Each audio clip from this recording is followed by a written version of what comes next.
This is a press conference called on the eve of Free Nnamdi Kanu protest slated for tomorrow at the Rock Villa.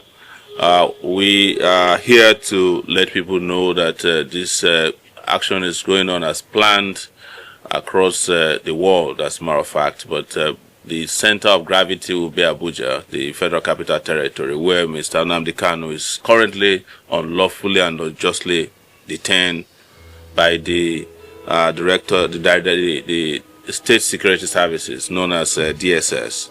The law is very clear. Mr. Nnamdi Kanu's detention is not just illegal, it's a national disgrace. The government is disobeying its own courts and mocking the Nigerian constitution, the 1999 constitution that they subscribe to. Here is the truth, and what they don't want you to know is that the Court of Appeal cleared Mr. Kanu in 2022 and discharged and acquitted him.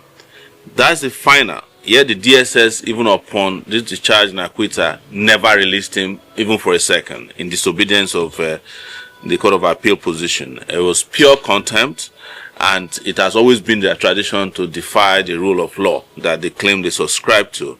The Supreme Court, of course, did take over the case erroneously. They overstepped. It is a twisted justice reversing a decision that has already been taken by a court of competent jurisdiction, like the Court of Appeal, on this particular matter. But even at that, the Supreme Court did say that Mr. Kanu never violated his bail condition. It was the Nigerian army that caused the confusion. And you know that double jeopardy is also a crime. Nobody under the law should be tried for an offense for which they've been discharged and acquitted. It's known as double jeopardy. I may not be a lawyer, but I know this well enough.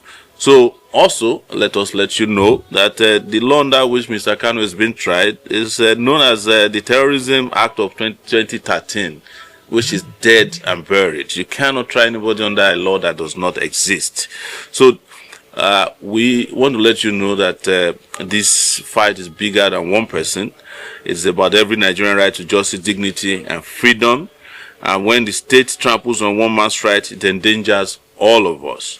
Our demand, therefore, is very clear. Obey the law, enforce the acquittal, release Mr. Nnamdi Kanu now. So tomorrow we will be out there, and we want to also clarify that there is no court order issued against the protests. Of course, the police, in their anxiety and desperation, went to Federal High Court judge on Friday and asked them to stop us from visiting certain areas. In fact, they initially wanted to ask the judge to stop, but the judge vehemently denied that he cannot ask the Nigerians not to protest, exercise their fundamental human rights. So they granted a limited order. And the judge, in his number 3 order, said they must serve the defendants. They must serve the defendants by Friday. We have not been served. I only got to hear about the order through another person, and the order has lapsed because, as an ex parte order, service is the only thing that can activate an ex parte order. That has not been served. So we are going ahead tomorrow, and we will march peacefully, powerfully, and legally on the streets of Abuja. And anywhere you might be, our own position is that this must be completely peaceful protest. And we hope that at the end of the protest, common sense will prevail and will bring Mr. Nnamdi Kanu home. Thank you very much for coming. If you have any questions, please ask so that we can continue with the journey of mobilization. Okay, the first question is that you said this is going to be a peaceful movement. Yes, it is. It has always been a peaceful movement. Nnamdi Kanu himself, upon in the beginning of this campaign, said he believes in non-violence. Okay, in the light of the development that there was an ex parte order from the court, which you just pointed out that it has lapsed. Yes. Being that it's aimed at achieving a peaceful movement, have you been able to reach out to the police to say, okay, this is this? Oh yeah, we went to the police on Friday. We visited, was it Thursday?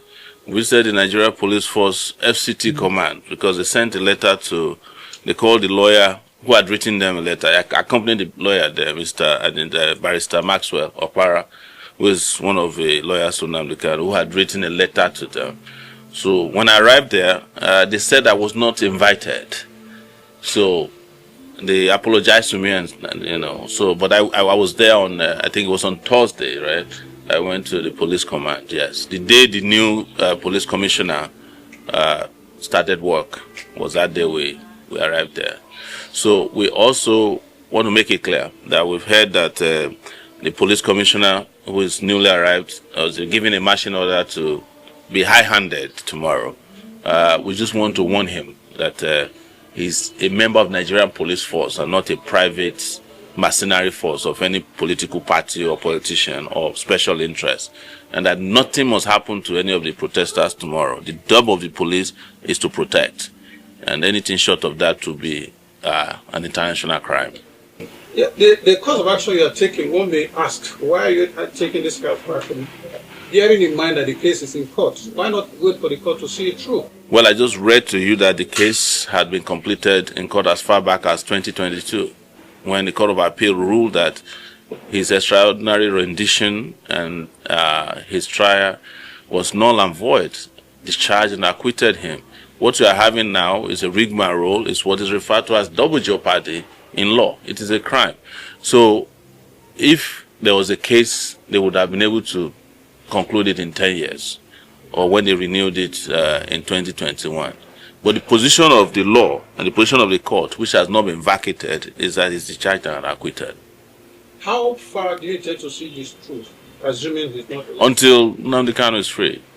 I want you to equally react to one doctor, a member of the NMA, that questioned the legality, the authenticity, and the right of the NMA to actually side with the government and then write a report in such a manner. What's your opinion? The NMA in this case is a disgrace. These are organizations that are supposed to be fighting for the right of doctors. I think maybe all the doctors with common sense has left the country. So we are left with those who can't think for themselves. Otherwise, the NMA I used to know under Dr. Bekor and Sonkuti would never have sided with injustice. Are you going to use the court to contest that position? Absolutely. I'm not a lawyer. He has a very solid legal team.